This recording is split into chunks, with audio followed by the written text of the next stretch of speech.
Today we're going to work with Microsoft Excel 2010 and we're going to create a simple table within it. And this actually will involve quite a few things, including formatting all the cells that deal with the table and also creating a title and merging and centering this title within the spreadsheet itself. What we're going to be dealing with is a fictional company that produces 4 different items, which we're going to call widgets, over a period of 4 months. So we're going to create a table that does this. Later on in some other videos, we're actually going to start using some formulas, both built-in preset functions and also some manual formulas as well. But the first thing we're going to do is we're going to learn how to actually create this table. And if we go to Microsoft Excel Office 2010, it looks pretty much the same as 2007. There really is not that many differences in it. So the first thing, we're going to be dealing with a company. Okay, and this company is going to be producing approximately 4 items over 4 months. So we want to look at production for this company. So the first thing we're going to do is we're actually going to put in some numbers. And I'm just going to put in some numbers at random.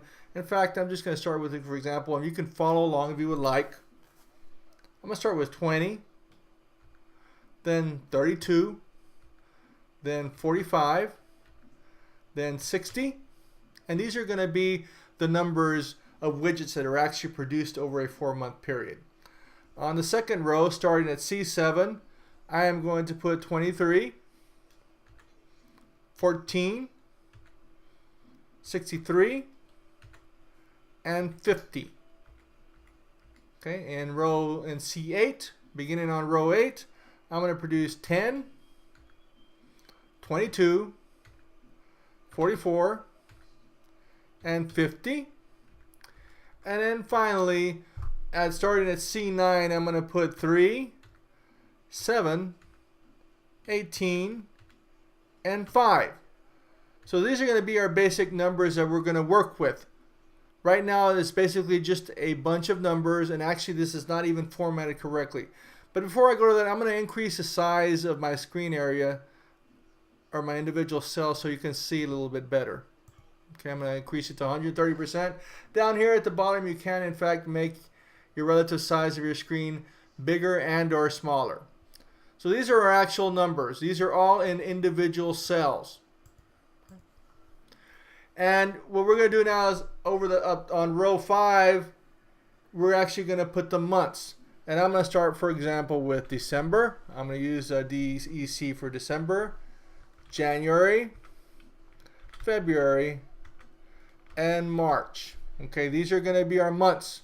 And for example, we're going to see the production for December, January, February, and March. Down here on this other portion, starting on B6 on the B column, I'm actually going to call them widgets. I'm going to go widget 1. Widget is just another name for an item that we really have not given a hard name for. Okay, so in widget 2, widget 3, and widget 4. So we can see basically we have our months of December, January, February, and March, and we have our widget 1, widget 2, widget 3, widget 4. In other words, for example, the widget 1 in December had 20 units, in January 32, and February 45, and so on down the road for all the widgets. Also at the top here, I'm actually going to go ahead and give it a title, and we're just going to give it a basic title. I'm just going to call it widget production, and we will actually deal with this later on in the video. Okay. First things first, I actually need to format these individual cells, and each one of these rectangular areas is an individual cell where you can actually put data, edit data, or delete data, whether it be a number, whether it be text, whether it be a formula. You can only put in one thing at a time. So I'm going to format these cells. First off, I'm going to show you how to format an individual cell, and then I'm going to show you how to format a group of cells. And basically, we need to start with the numbers. This is where our table is going to be, right here in this rectangular area. So let's start and look at one cell. This, obviously, Excel kind of understands that this is, in fact, strictly a number. But what we need to do is we actually need to make sure that it understands that, because later on when we actually do a embedded chart, it makes things easier on us. So to format a particular cell, I'm going to go ahead and right click, and you get this little sub menu, and it gives you the option to format cells. And notice the first tab you have on here gives you a nice little sub menu. You have a bunch of tabs across the way. And I'm just going to show you how to generally format this as a number, because after that I'm going to use a whole group of cells and do more than just format it as a number. So second thing right here is a number. It gives you a sample on what it's going to look like. Since we're dealing with whole numbers, as we're producing whole units, we're not partly producing units, we're producing whole units, we're going to change these decimal point places to only to 0, since it is a whole number. And I'll go into this later on when I do the whole group and to the rest of these formatting possibilities, but I'm just going to click OK. At this point, this cell is now properly formatted as a number. And that's always the best thing to do, is properly format things throughout your Excel spreadsheet. So what we're going to do now is we're going to format a whole set of numbers because we want to actually create our table here. So I'm going to highlight by left clicking and dragging to the right and down the whole group of numbers. You can also click on an initial number and use the shift key and the arrow keys on your keyboard to choose the same area of cells. So this is the area of cells that I'm going to work with. This is what I want to actually be my table portion. Okay, so now that I actually highlighted this whole area of cells, I can now go ahead and right click. Gives us a nice little sub menu, and go to Format Cells, and this should look kind of familiar by now.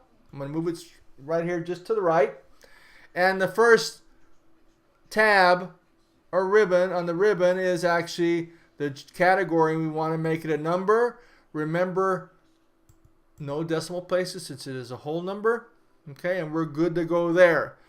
Next tab over, we're going to go ahead and leave this as it is. We'll get more into this. For example, wrap text can be worked really nice. Shrink to fit can also work really well.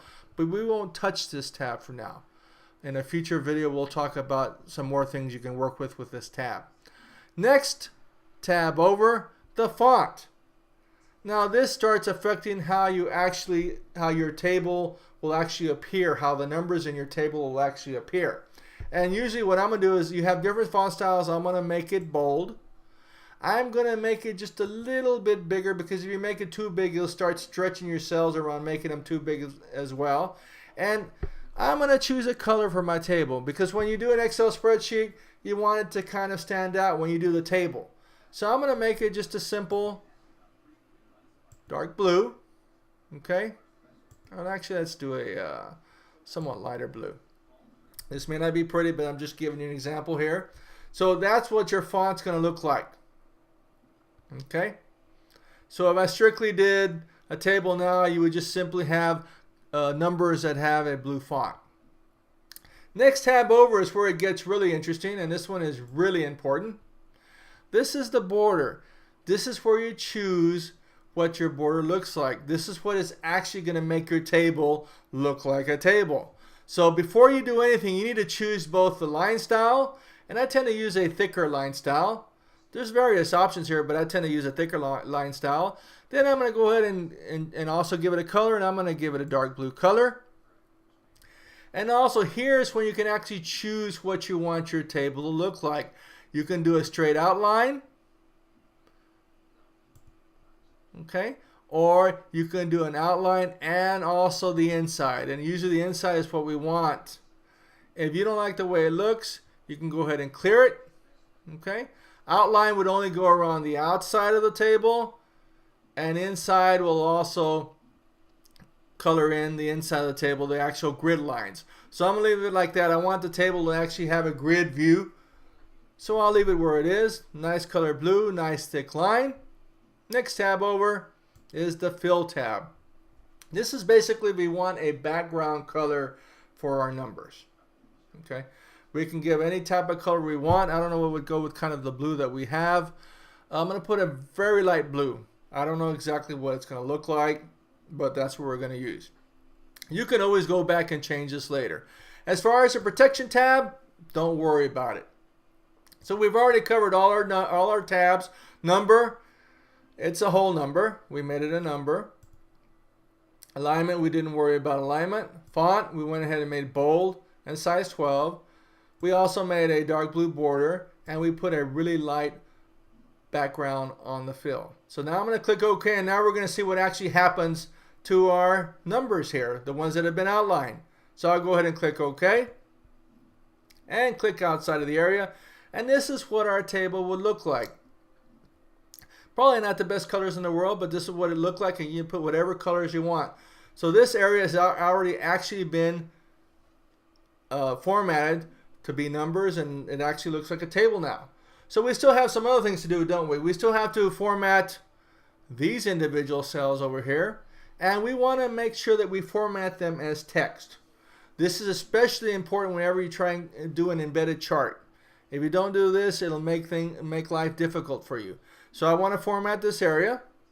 Right click, format cells, and basically I'm going to go back to the first tab, and I'm going to click on text. I'm not going to do anything else to it. I'm just going to leave it the way it is. Click OK. This has now been made text. It now understands that this is text and not numbers. We need to do the same thing for the top, for the individual months. So I'm going to left click and drag to highlight this whole area.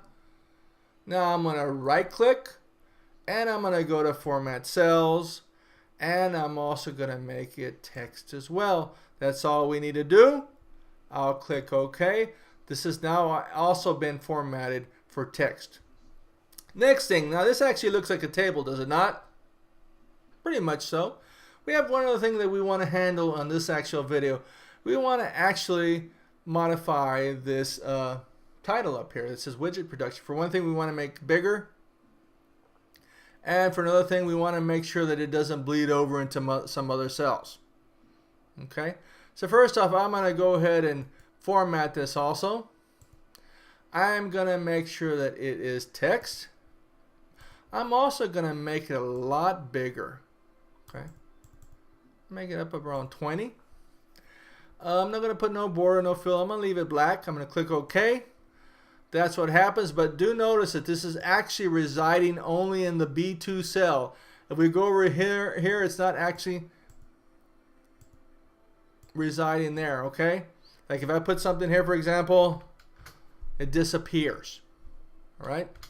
So what I need to do is do what's called a merge and center. What I'm going to do is I'm going to merge a whole number of cells that I select into one cell and center whatever is within the merged cells. Okay, so right now we have looking at it's in B3. So I'm going to choose however many cells I want to merge, and the text will be centered within there. Notice that looks about right. Okay, so to do a merge and center, I've selected these cells. So basically what's going to happen is B2 through G2 is going to be merged into one cell. In other words, you're going to go from B2 to H2. There's not going to be any C, D, E, F, and G. Okay? And merge and center area is right here below view. It actually says merge and center. You have other options. If you just wanted to, you could just merge across. You could just merge the cells. But I am going to do the first one, which is a merge and center. Look what happens when we click on this. Boom. Now this has become one cell. This has become all B2. No longer do I have a G. Now it jumps to H2. So I actually centered all this into one cell. So now actually it looks fairly nice. We have our title, and we have our table. And in another video, we're actually going to start working with some of these numbers and using some functions. So what I'm going to go now is I'm going to go ahead and save this. And the 3.5-inch floppy disk at the top will automatically save it. Okay, and it's asking me to name it. I'm just going to call it Excel 1. And I'm just going to leave it where it is. And this is going to be my base worksheet. And now I've saved it. And now in the next video, we're going to end up actually doing some functions, probably some averaging and also some adding together. So stay tuned to the next video. Hopefully everybody has gotten a good feel. And this is somewhat simple, but some of us really haven't used this too much. So good luck. Go ahead and replay the video, pause it. And what you might want to do as I put other videos on, I'm going to use the very same table and the same numbers, and I'm going to move forward with it.